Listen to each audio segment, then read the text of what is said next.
On peut pas aérer, on est d'accord. Non, on peut pas aérer. Il fait un peu chaud et on est en fin de matinée. Eh ben, c'est parti. C'est parti. Alors, Tu as introduit ? ouais, je fais la petite introduction. Bonjour à tous, merci pour votre présence sur cette séquence dédiée aux achats publics d'innovation avec surtout un focus qui va être fait sur la procédure des moins de 100 000 euros hors taxe en publicité et mise en concurrence. Vous allez voir, c'est une procédure à enjeu qui peut être autant intéressante pour les acteurs publics que privés, qui n'est pas suffisamment connue. C'est pour ça qu'on en fait une séquence dédiée. Alors, j'insiste, elle est co-organisée par l'Ecolab du CGDD, et je vais dire quelques mots là-dessus, qui est le laboratoire d'innovation de la transition, pour la transition écologique au sein du ministère de la transition écologique, cohésion des territoires. Et donc, nous, on accompagne l'écosystème Green Tech en France, toutes ces entreprises qui sont engagées, innovantes et durables, à se développer, à gagner en visibilité et à signer des contrats. Il y a une partie de notre accompagnement qui est fait justement pour accéder au marché public. Et puis, on a aussi eu un gros levier d'action sur la data et l'intelligence artificielle frugale pour accélérer la transition écologique. J'en dis pas plus, tout ça est sur notre site internet Green Tech Innovation. Et donc, cette séquence co-organisée par l'Ecolab est co-organisée par l'association Nouvelle-Aquitaine des achats publics responsables, 3AR, qui fédère entre autres les acheteurs durables en région Nouvelle-Aquitaine. Et on a une belle ambassadrice, Anne Benz, pardon, qui est présente avec nous. Et merci encore pour ce travail. Alors, juste un peu de thé. Pourquoi cette séquence justement sur les achats publics d'innovation avec ce focus sur la procédure? Eh bien, parce que c'est une procédure avec beaucoup de potentiel, peu utilisée. Or, les marchés d'innovation sont des atouts à plusieurs titres. Ils permettent d'accélérer la reprise économique, la transition verte et numérique, la résilience des territoires, répondre à un besoin émergent, moderniser les services publics quand on achète des solutions nouvelles, proposer des services publics de meilleure qualité avec un budget optimal, parce que généralement les solutions innovantes peuvent permettre de faire des économies, pourquoi pas, sur le long terme, et puis aider les startups et les PME innovantes à se lancer, à se développer, parce qu'on a une procédure qui facilite un peu le process de contractualisation. Alors, on va commencer sur cette séquence par une présentation, Anne, du réseau 3AR, avec l'appui que vous pouvez représenter pour les acheteurs publics en région. C'est intéressant de voir comment fonctionne ce réseau. Pour cette séquence, on a aussi le plaisir d'avoir à distance Jeanne Glachant, que vous voyez, qui est chargée de mission achat public durable, achat public d'innovation à la direction des affaires juridiques du ministère de l'économie, qui pourra du coup nous faire une introduction sur les marchés d'innovation et notamment la présentation d'un nouveau guide qu'on est très content de pouvoir mettre en avant aujourd'hui. Et ensuite, on enchaînera sur un témoignage en binôme d'un acheteur public et privé qui vont contractualiser ensemble sur cette fameuse procédure pour avoir un retour d'expérience. Donc, on a le plaisir d'avoir François Devé, vous êtes directeur du syndicat mixte du littoral de la Seine-Maritime, et Amandine Berger, vous êtes directrice du développement à l'entreprise Waves & Sea et experte en risque majeur. Merci beaucoup pour votre présence. Et après ce témoignage inspirant, eh ben on pourra avoir, on va pouvoir vous proposer de vous séparer. C'est pour ça que vous voyez les deux îlots, vous séparer en deux groupes pour justement appliquer le nouveau faisceau d'indices qui va être présenté dans le guide pour essayer de justifier le caractère innovant d'une entreprise. Ça, c'est finalement ce que va être amené à faire la collectivité pour se lancer dans cette procédure. Ce qu'on vous propose, c'est de jouer le jeu, de se mettre à la place de la collectivité. Et puis, il y a des acteurs publics et privés dans la salle. Donc, c'est de voir un petit peu comment on travaille avec ce faisceau d'indices. Alors, pour cela, on a deux entreprises. Entreprise Keros, représentée par Servan Gebenvenier. Vous êtes tu es CEO de la société. Je ne sais pas si tu veux dire juste un tout petit mot avant que du coup il y ait une présentation dans l'îlot plus détaillée. Oui, Keros, on a développé l'outil Projection qui est une plateforme cartographique dédiée à la gestion de situations de crises liées principalement à des événements climatiques extrêmes. Voilà. Merci beaucoup. Et on a également l'entreprise Teroico représentée par Sylvain Moulera. Vous êtes directeur général. Et bien pareil, je vous laisse dire un petit mot.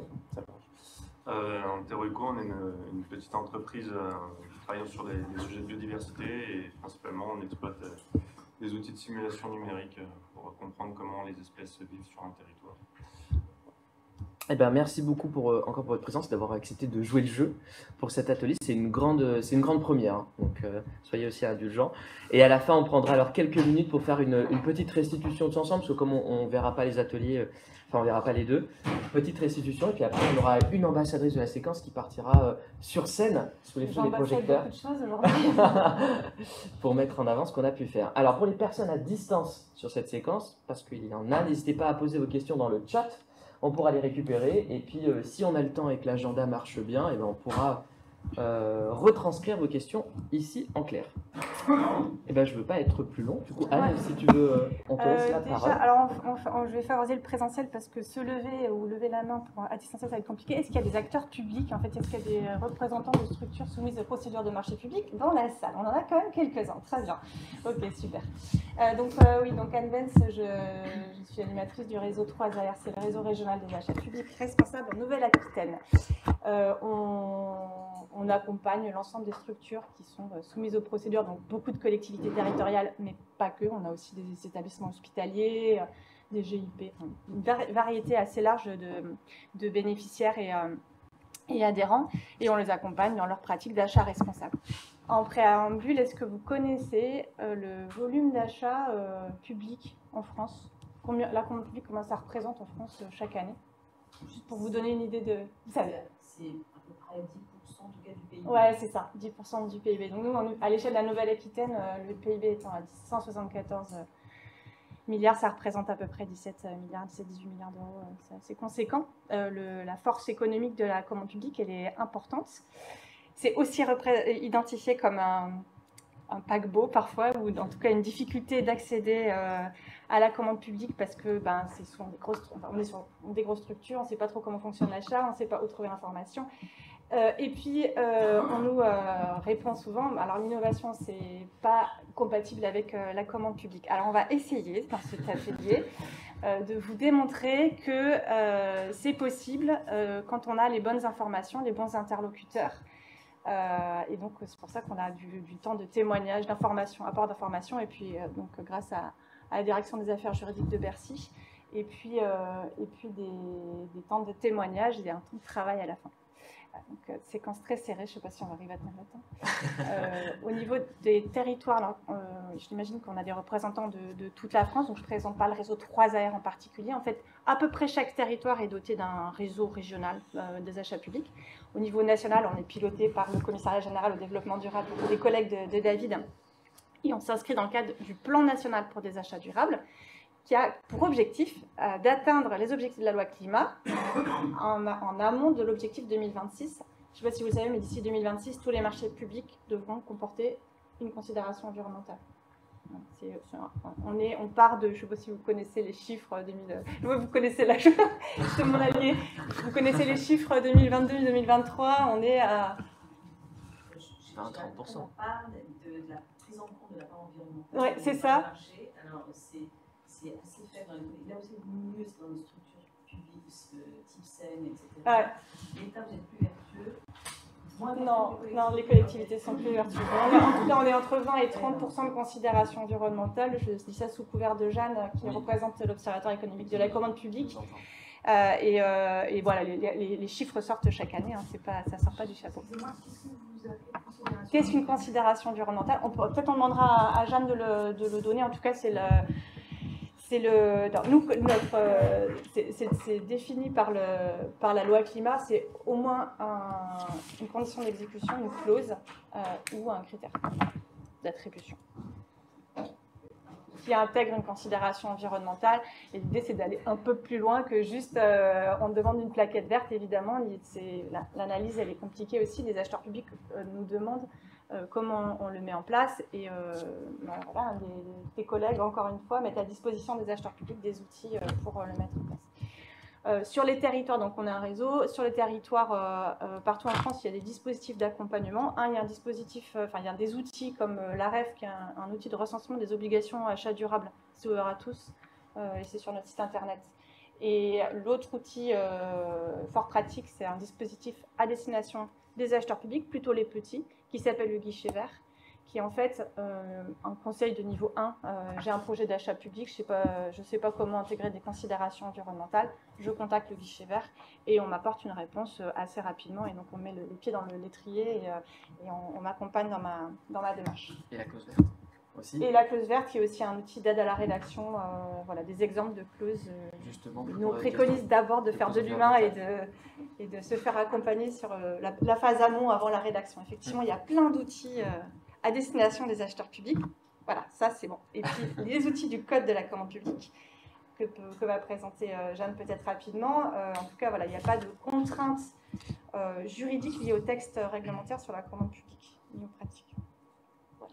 Pour rester innovant et responsable. Oui, j'avais un support que j'ai pas. Partager quelques slides, oui. Non, bah, je ne vais pas le revenir, elle suit. Voilà, c'était ça, c'est exactement ce que j'ai dit. La réglementation, nous, on est en région Nouvelle-Aquitaine, on fait plein de choses. Et puis, vous avez le dispositif guichet vert. Non, mais le temps passe et on va faire trop l'instant pub. Je vais laisser la parole à Jeanne pour qu'elle nous explique le dispositif achat innovant. Donc voilà, sur l'achat d'innovation, il y en a plein. Je pense que Jeanne, tu vas rentrer dans le détail de, en particulier, le guide et les différentes procédures possibles. Bonjour. Bah, merci Anne. Tu as dit tout ce que tu as dit était vrai. Je tiens à répondre tout ce que tu as dit. C'est bon. Du coup, je vais vite fait partager mon écran. Juste pour commencer, pour ceux qui sont... Vous m'entendez bien ou pas? Oui, oui, c'est tout bon. Ok, super. Juste pour ceux qui ne sont pas forcément familiers avec le découpage.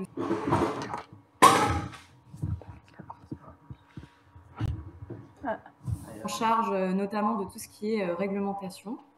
On a aussi un bureau qui s'occupe de répondre aux acheteurs publics de l'État, qui est le bureau conseil aux acheteurs. Et moi, je travaille dans un troisième bureau qui est en charge, comme Anne le disait, à la fois de publier chaque année les chiffres de la commande publique qui ont été dits tout à l'heure, donc à la fois tout compris, la part des PME, TPE, PME dans la commande publique, aussi le pourcentage de causes environnementales et sociales.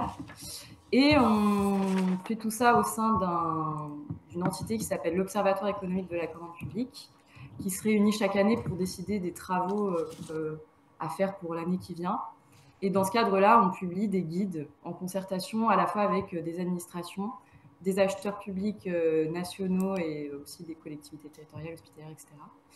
et des fédérations professionnelles. Donc voilà, vite fait pour vous présenter, pour voir à peu près d'où je sors. Et donc moi, je travaille au sein de ce bureau. Je travaille à la fois sur l'achat public durable, mais aussi sur l'achat public d'innovation. Et aujourd'hui, on va parler un peu des deux, donc ça tombe bien. Donc je vais vous présenter assez rapidement les outils qui sont à disposition des acheteurs publics pour faire de l'achat public d'innovation. Et donc avec un petit focus sur le moins de 100 000, mais je vous présenterai un peu tout pour que vous ayez un petit panel et que vous puissiez peut-être comprendre, ceux qui sont un peu moins familiers, voilà, qu'il y a beaucoup d'outils dans le code qui peuvent servir pour promouvoir cet achat public d'innovation. Bon, je ne vais pas revenir sur pourquoi favoriser ces marchés-là. David le rappelait tout à l'heure. C'est aussi un levier pour favoriser les entreprises de son territoire. Peut-être que c'est peut-être le truc que tu n'as pas dit, mais voilà, ça peut aussi servir à répondre aux enjeux que vous rencontrez. Je crois qu'il y a surtout des territoires littoraux, donc je suis sûre qu'il y a peut-être une start-up française de votre territoire qui pourrait répondre aux enjeux que vous rencontrez, aux nouveaux enjeux que vous rencontrez, aux nouveaux besoins de vos administrés. S'il y a des acteurs publics dans la salle, je voudrais peut-être vous présenter quelques conseils pour favoriser l'innovation dans vos achats. Tout d'abord, s'il y a des élus qui m'écoutent, il faut créer un cadre politique favorable, c'est très important, et ça peut se faire par de différentes manières. Ça peut se faire notamment par l'adoption par la promotion de l'innovation au sein du schéma de promotion des achats socialement et écologiquement responsables, qui est sinon appelé le SPASER, qui est un schéma qui doit être obligatoirement adopté par tous les acheteurs publics qui ont des dépenses annuelles supérieures à 50 millions d'euros. La loi impose un certain nombre d'indicateurs à suivre. Il n'y en a pas sur l'innovation, mais ça peut être un outil qui peut être utilisé pour promouvoir justement l'innovation. Et pour les prescripteurs et les acheteurs qui nous écoutent, n'hésitez pas à rester alerte aux nouvelles solutions, notamment par le sourcing. de surtout bien travailler en duo à la fois avec le prescripteur-acheteur et de mettre l'acheteur dans la boucle le plus tôt possible parce qu'il pourra vous conseiller bien en amont sur la meilleure procédure à mettre en œuvre, qui est peut-être celle du moins de 100 000 que je présenterai, mais pas forcément, et de se faire accompagner par un juriste quand c'est nécessaire, notamment s'il y a des questions de propriété intellectuelle. C'est très important à la fois pour les startups, mais aussi pour les acheteurs, de se protéger mutuellement. Et c'est assez souvent que dans l'innovation, il y a des questions de propriété intellectuelle plutôt, enfin, plus que pour certains autres marchés. Et appliquer les bonnes appliquer les bonnes pratiques en matière d'accès des TPE-PME à la commande publique, notamment essayer d'allotir le plus finement possible, faciliter la trésorerie, les avances, etc. C'est important pour ces petites structures. Alors, qu'est-ce que l'innovation au sens de la commande publique? Parce que le Code de la commande publique donne la définition de ce qu'est l'innovation. Précise que c'est des travaux, fournitures ou services nouveaux ou sensiblement améliorés, en précisant que le caractère innovant peut consister dans la mise en œuvre de nouveaux procédés de production ou de construction, une nouvelle méthode de commercialisation ou une nouvelle méthode organisationnelle dans les pratiques, l'organisation du travail ou les relations extérieures de l'entreprise. Vous voyez que c'est assez large et justement, c'est une définition qui a été choisie, qui est volontairement large, qui nous vient directive européenne, pour qu'il y ait n'importe quelle innovation qui puisse rentrer dans le cadre de cette définition. Mais elle est tellement large que ça a pu perturber certains acheteurs publics qui avaient peur de ne pas tout à fait rentrer dans le scope. Et donc, c'est pour ça que dès 2019, on a créé dans notre guide, qui a été mis à jour, j'y reviendrai après, un faisceau d'indices qui permet qui est en gros une série de questions qui permet de s'interroger à la fois sur les caractéristiques de la solution innovante envisagée, les objectifs poursuivis par celle-ci, son état d'avancement opérationnel, et enfin le statut de l'entreprise qui produit ou fournit cette solution. Étant précisé que, comme vous l'avez vu, la définition précise bien que c'est la solution qui doit être nouvelle ou sensiblement améliorée, et donc les informations relatives à l'entreprise ne doivent pas être survalorisées dans ce faisceau d'indices. Et donc, je me permets de corriger un peu David. Ce n'est pas l'entreprise que vous allez analyser, mais bien la solution qu'elle propose pour voir si c'est innovant ou pas. C'est bien la solution proposée par l'entreprise. Bon, souvent, dans les startups, il n'y a qu'une seule solution, mais j'insiste, c'est bien la solution qu'il faut analyser. Et pour cela, il y a aussi un outil qui peut être pratique si des acheteurs sont là. C'est l'InnovScore, qui est un outil produit par la DAE qui reprend en gros les questions du faisceau d'indices sous la forme d'un questionnaire et qui vous donne à la fin un score indicatif qui est une sorte d'aide à la décision de l'acheteur. Tant préciser que cet outil, c'est seulement une aide à la décision et que c'est évidemment à l'acheteur de bien vérifier que la solution proposée est innovante. Pourquoi ça peut être intéressant de s'interroger sur le caractère innovant d'une solution? C'est parce que depuis quelques années maintenant, il y a un nouveau dispositif qui au début était une expérimentation et qui ensuite a été pérennisé en décembre 2021, je crois, qui est une possibilité qui est donnée à l'acheteur de passer un marché sans publicité ni mise en concurrence. Donc, j'imagine que vous savez à peu près tous que les acheteurs, normalement, pour acheter n'importe quoi, il y a beaucoup de procédures à mettre en œuvre, notamment l'appel d'offres au-dessus d'un certain seuil. Normalement, en dessous de 40 000, en gros, normalement, il n'y a pas besoin de faire toutes ces procédures. Et ce seuil est remonté à 100 000 € lorsqu'il s'agit de travaux, fournitures ou services innovants. Et donc, pour mettre en œuvre cette procédure, il suffit seulement que l'acheteur s'interroge sur le caractère innovant de la solution. Évidemment, il faut qu'elle réponde à un besoin et il faut que la valeur estimée de cette solution soit inférieure à 100 000 €. Voilà, j'espère que c'est clair. Mais comme je le disais, il y a beaucoup d'autres leviers dans le code de la commande publique, à tous les stades, en gros, de la mise en œuvre du marché pour favoriser l'innovation. Je vous ai encadré ce dont je viens de vous parler. Vous voyez que c'est un dispositif parmi plein d'autres pour favoriser l'innovation dans les marchés publics, mais il y a beaucoup d'autres outils qui sont présentés dans le super guide qu'on a mis à jour, que j'ai eu le plaisir de piloter sa mise à jour.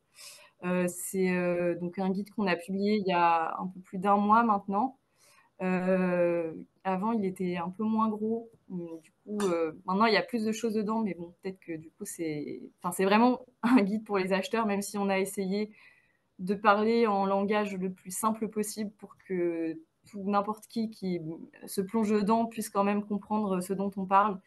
Mais en gros, on a essayé, de montrer que l'innovation, c'était un outil de mise en œuvre des politiques publiques et que c'était pas juste voilà, une lubie en soi qu'on pouvait avoir, que c'était vraiment un outil en faveur de la mise en œuvre de ces politiques publiques, qu'elles soient environnementales, sociales ou économiques, et qu'elles ne concernaient pas uniquement des achats spécialisés très techniques ou de très gros montants. Et donc pour ça, on a rajouté beaucoup d'illustrations, notamment en annexe, on a tout un tableau avec plein d'illustrations qui nous ont été remontées. Et je remercie notamment Ecolab de nous en avoir fait remonter au passage. Bon, je ne vais pas revenir sur les principales nouveautés. Je ne sais pas si ça va forcément vous intéresser si vous n'êtes pas très, si vous connaissez assez mal la commande publique, mais juste pour vous préciser qu'on a aussi rajouté pas mal d'outils pratiques, notamment un arbre de décision de la procédure à mettre en œuvre. Et aussi, peut-être s'il y a des entreprises qui sont là, on a, en collaboration avec la direction des achats de l'État et le comité Richelieu, créé une checklist à destination des entreprises qui souhaiteraient valoriser leurs solutions par rapport aux besoins d'un acheteur.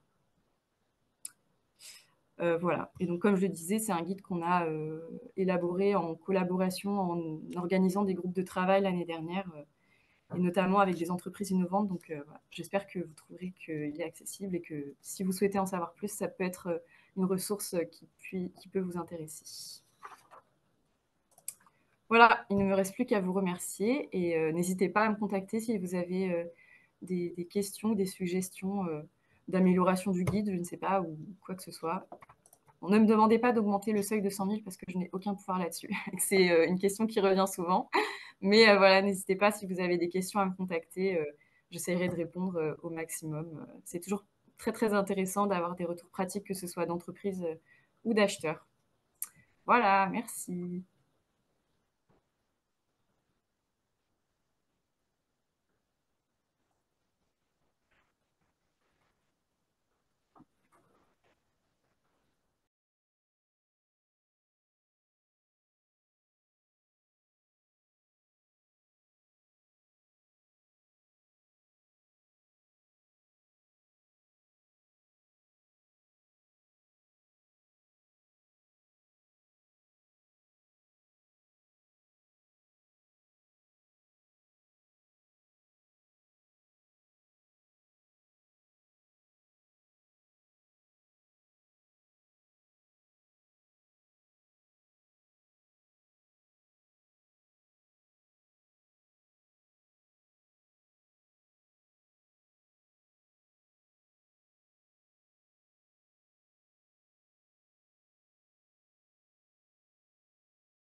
Donc le syndicat mixte du littoral est une structure qui a deux principales compétences. La première, c'est la mise en place d'une stratégie littorale de gestion intégrée du trait de côte.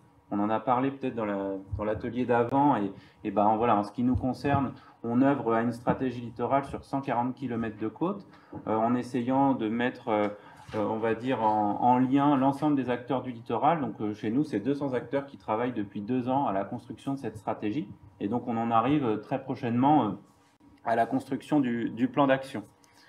Notre deuxième grande mission, c'est la gestion des fronts de mer, dont la gestion de ce que nous, on appelle les digues classées. Alors, je ne sais pas si ça parle à tout le monde, mais ce sont les ouvrages sensibles qui protègent directement les biens et les personnes face aux submersions marines.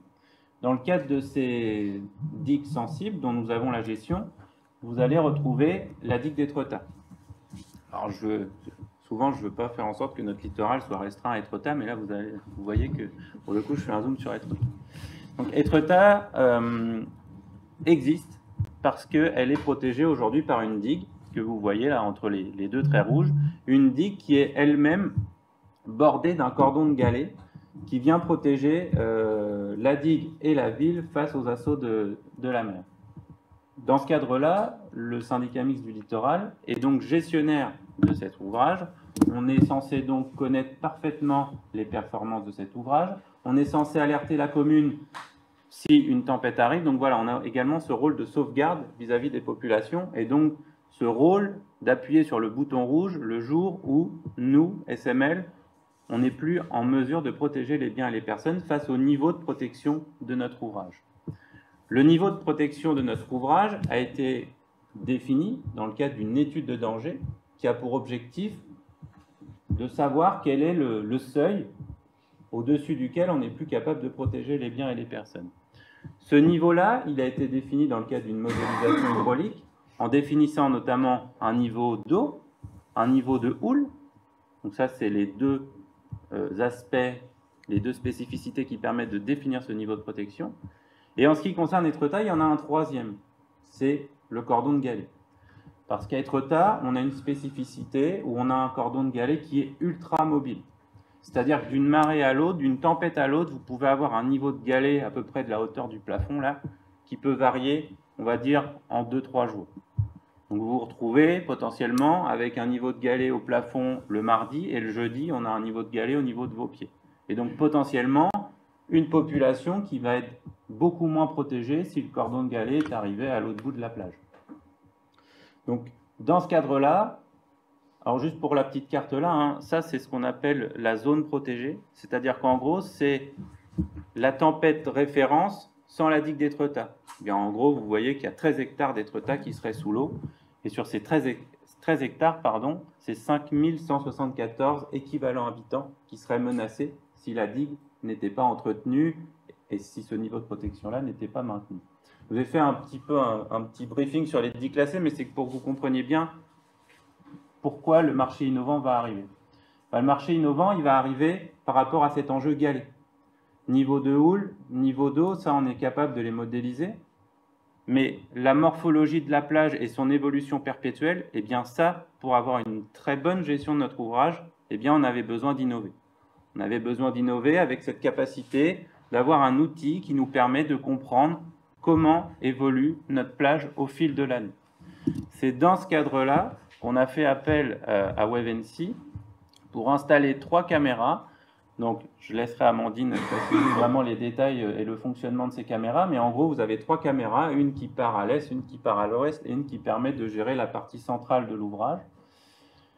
Et donc, au-delà de cette capacité de ces caméras à nous donner la topographie de la plage, c'est aussi pour nous un moyen d'avoir un œil tous les jours, à chaque instant. Là, si vous tapez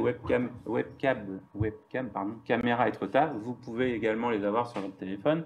Et donc, c'est un très bon moyen pour nous, juste avant une tempête, de savoir s'il y a encore des enjeux qui mériteraient d'être démontés, par exemple, sur la digue.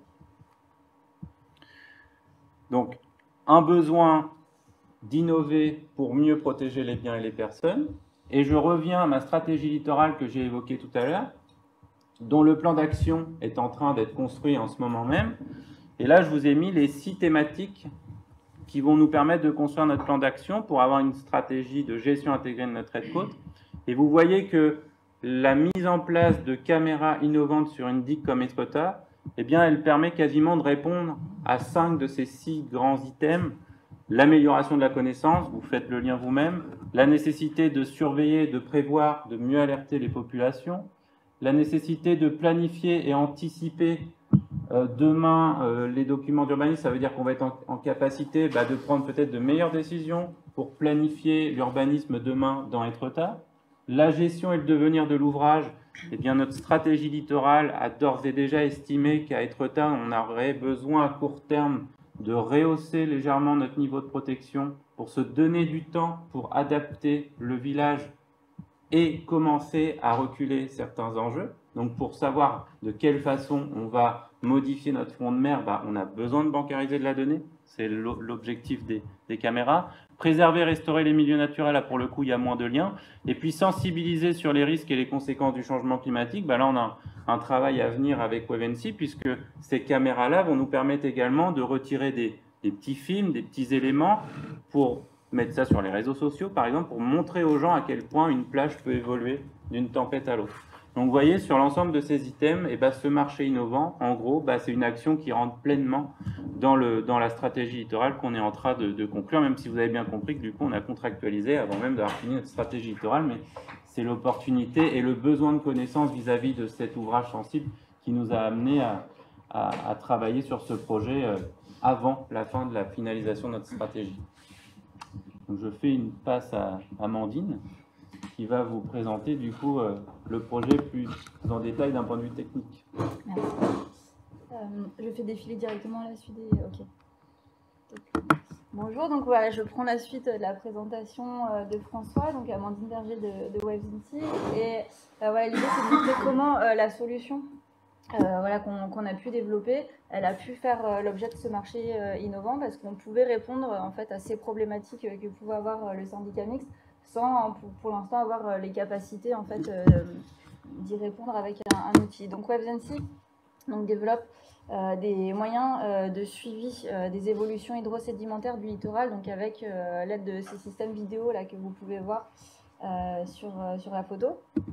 Donc l'idée c'est vraiment qu'avec un outil unique, en fait, on peut mesurer différents types de paramètres en simultané, donc aussi bien l'évolution du trait de côte que des paramètres de vagues et des suivis de réserves sédimentaires. Donc on a vraiment un profil de plage complet avec un seul instrument, avec l'idée d'avoir de la mesure continue qui nous permet vraiment de comprendre en fait des phénomènes sur différentes échelles de temps, tout ce qui va être dynamique rapide comme évolution de plus long terme. Donc ça, c'est vraiment l'idée du dispositif qui est mis en place.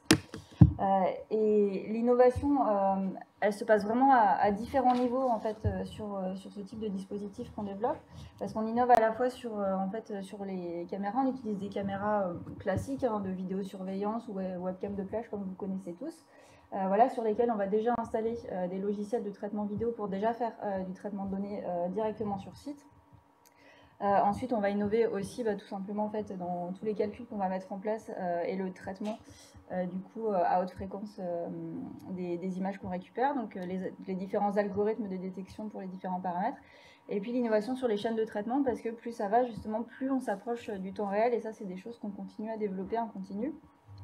Et le dernier point d'innovation, ça va être sur le mode de restitution de la donnée, puisque ça peut aller effectivement, comme l'a évoqué François, de la simple image qui donne déjà beaucoup d'informations, voilà, à effectivement des graphes, des rapports d'études, des choses très plus complexes, et puis la mise en commun de toutes ces données différentes sur une interface interactive, en fait, où les élus peuvent aussi se connecter pour avoir accès de manière plus, on va dire, clarifiée à l'ensemble de ces informations. Et le site d'Etretat se prêtait particulièrement bien à l'innovation. C'est vraiment un site voilà, qu'on a équipé, sur lequel on a engagé plein de partenaires de recherche. Donc on a travaillé aussi avec l'Université de Rouen, l'Université de Caen, Météo France, qui est venu aussi valider scientifiquement voilà, l'ensemble de nos données de vagues sur le site. Et ça nous a permis voilà, de montrer en fait, au syndicat mixte, donc je vais peut-être passer vite sur les parties techniques, mais les différents paramètres sur lesquels on pouvait amener de la donnée. Comme par exemple voilà, les détections des lignes d'eau, les reconstitutions de topographie, le calcul des pointes de plage, et puis les détections de franchissement, de la digue d'ailleurs que vous voyez ici. Et c'est la combinaison de l'ensemble de ces paramètres qui permet de répondre en fait, à la demande initiale, qui est de pouvoir suivre en fait, en continu l'état de ce cordon de galets et de pouvoir gérer du coup, ensuite les niveaux d'alerte submersion. Donc l'achat innovant, il est intervenu en fait vraiment de manière bénéfique. Là, si vous voyez WebNC, voilà, vous voyez toute la société. En gros, on est une petite entreprise, on est une start-up, mais on est 7. Et c'est vrai que les marchés publics, c'est complexe, c'est très long de travailler avec les collectivités. On a pu nous déjà mettre 4 ans en fait à signer un contrat avec une collectivité parce qu'il y a des processus des fois décisionnels qui sont très longs. Et quand on est sur des toutes petites structures, on n'a pas un département voilà contrat, on n'a pas forcément d'assistance juridique, on n'a pas des gestions de trésorerie qui sont très très larges, etc. Donc vraiment tout ce qui peut simplifier et rendre plus rapide en fait la mise en place de contrats, c'est vital clairement pour nous. Un autre point qui est intéressant, c'est que ça matérialise vraiment la relation d'innovation parce qu'on arrive avec des produits qui sont innovants, mais on arrive avec des choses qui sont aussi encore en cours de développement. Et il y a plein de choses qu'on continue en cours de contrat à développer avec